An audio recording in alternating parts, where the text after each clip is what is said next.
Good afternoon, everybody, and welcome to a review of Yandere Dark Elf Who's Sent to Another World. I forgot the name of the title. We're just gonna call it Yandere Elf. Now, this is covering episode 7 review, and before I do my review on this, I like to point out a few things here. So, on the comments I've been getting, I heard that is from a reviewer saying about like banning anime. Like it's been like a thing ever since Goblin Slayer revealed it, and then these politicians don't know anime. See, that's the problem. They want to get rid of anime video games because it's corrupting the children. It's spreading the gossip that anime is wrong. It's so evil. We're gonna ban anybody. So if you watch anime, you get arrested for it. And I was like, I think it was Texas state law, but come on. We all know damn well they ain't gonna get banned. We all know anime cannot get banned. The only reason they're going at it is because these politicians, see, they don't know anime like we do. Because you give them one show and they freak out. Just because they seen Goblin Slayer, where one episode will demolish your life. I don't know if people get this, but let's cut it. Let's tell you like it is. Anime tells you a story. Anime is like watching a movie or watching a show. They teach you a valuable lesson. One Piece teaches you about freedom. Naruto teaches you about friendship, teamwork, trust, forgiveness. I'm going on the details of Naruto because Naruto is my favorite anime. But the point is, anime does give you it gives you that vibe of like a stressful level. Like if I'm stressed out, of course I watch anime. Now, and the thing is though, I believe anime it's one of those things that gets people into the community. Kids are watching anime. The only difference is if you give them the right source and the right comfort zone for their age, they're gonna watch it. Here's an example. Go watch Sailor Moon. That's good for their age. Or how about a card captor Sakura? Same one. Oh, here's an anime that everybody should recommend for kids. Cells at Work. Remember Cells at Work with the human body? It teaches you about the human body. Oh, here's one that everybody seems to have forgotten. Hamtaro. You see where I'm getting at. But please, I mean, that whole ban anime, I find it bullshit. We all know it's not gonna ban. We all know anime is life. It ain't gonna ban nothing. Now, I want to get that out the way. Now, Yandere Dark Elf. 6 episodes in, we see Belle at her moments as a Yandere. There are moments I've never seen her so unconventionally. Like, the whole thing of a Yandere is Yanderes will do anything for their MCs. And Belle's case, same thing. Belle got real close to Hinata at one point, and then Sakura comes in to the rescue. And you gotta remember, this is her first I will say, first female human friend that Belle has. And even though Sakura loves isekai characters, she's Belle as a friend. Now, in all cases, when it comes to harems or friends, having a yandere friend does have its pros and cons. And in this case, not really. So without further ado, let's get right to it with this episode of Yandere Dark Elf Review. Okay, now, last week was about parenting, and it shows you just how good Belle is as a good parent. Like, you see her as a good mom. This episode is about Hinata being sick.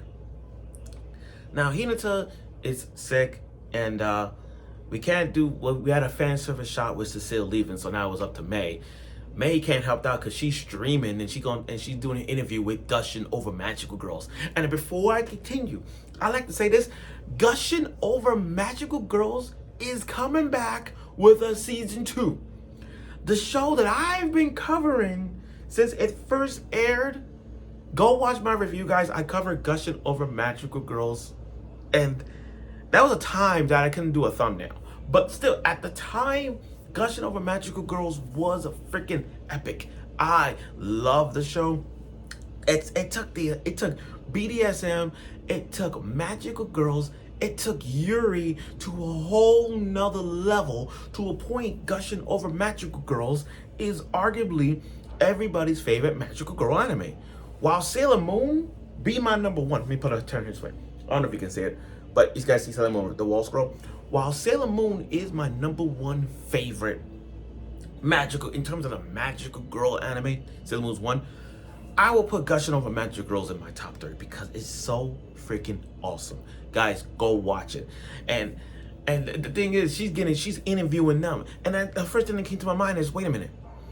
So you're telling me that May is doing an interview with the Gushing Over Magical Girls, the three magical girls. That means that there is a crossover going on. Or they probably in the same universe as the cast of Gushing Over Magical Girls. Can you imagine? Can you imagine that they were in the same universe all this time? Like for real.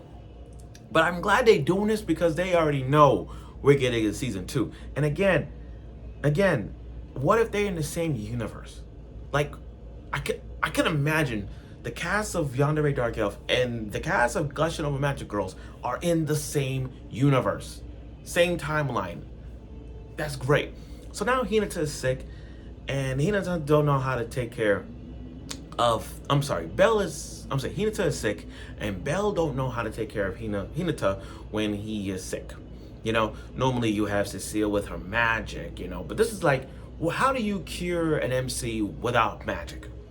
Now, off the wall here, I mean, you gotta love Belle for taking off her boobs, taking off her shirt to show her boobs. I mean, like, let's cut to the chase. I know everybody was thinking this. Let me just say this. If that's the way to nurse me, I'll do it. If that's the way to nurse me, I'll do it. If Belle take off her shirt and we gotta suck on her boobies just to get heel wise, that's something.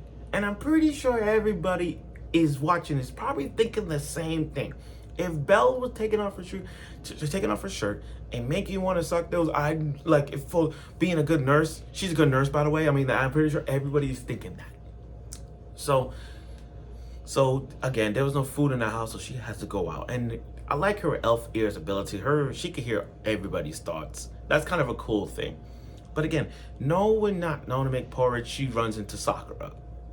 Now, the thing with Sakura and Belle in this episode, and I'm serious, I didn't think that Belle and Sakura's relationship is getting better. Like, you know, every time Sakura's with Hinata, of course Belle freaks out. But in this case, Belle and Sakura looks pretty close. They look close, like close friends that you can get.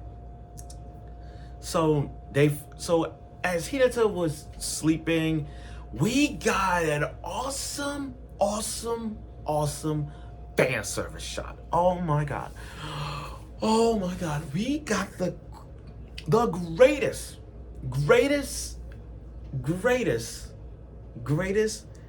fan service moment in Yandere Dark Elf. And I know that every Yandere Dark Elf episode, we're bound to see fan service shots, which I'm not surprised.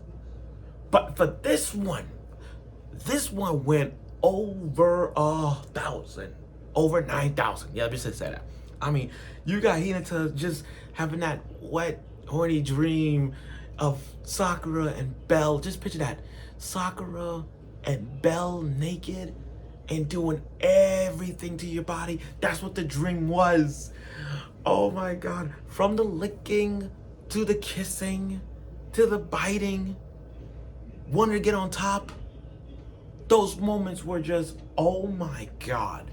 That was a dream that everybody wanted. And I'm pretty sure when you sleep at night, guys, you're probably thinking the same thing. Having Belle and Sakura, a threesome, like, you can't make this stuff up. You can't make this stuff up. You really can't. But he wakes up and Hinata and Sakura took care of him. I mean, he ate rice porridge and all that stuff. You know, everything's fine.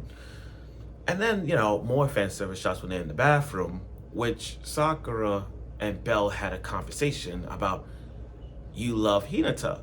Now, normally, Belle would have responded to that, quickly responds and going like, you love my Hinata? Kill her! But she realized that, Sakura has feelings for him. So it's like, there's not gonna be any competition. And like, I understand when it comes to harems, you're gonna have competition. But with Sakura and Belle's, it's like, not real. Like, it's kind of pure.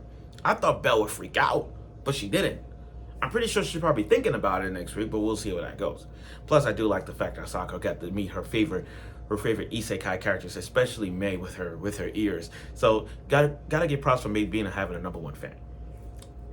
Oh, and by the way, the second half was just like the little mini 2D animation, which we don't really talk about that. I don't know why. I think because I don't think they're boring. It just doesn't really speak to me. But overall, though, this episode was really good. It just showed you just how roll fan service in this one is, not especially Hinata's wet dream. Not only that, it just showed you just how close Belle and Sakura is as friends. Given the fact that I have a crush on Hinata, that just showed you that we may like the same guy, but at least we could share, if possible. I mean, I won't be mad if they even share him, unless Belle got some plan to get them together. But we'll see how that goes. So I look forward for next week's episode of it, and I'm sure you will.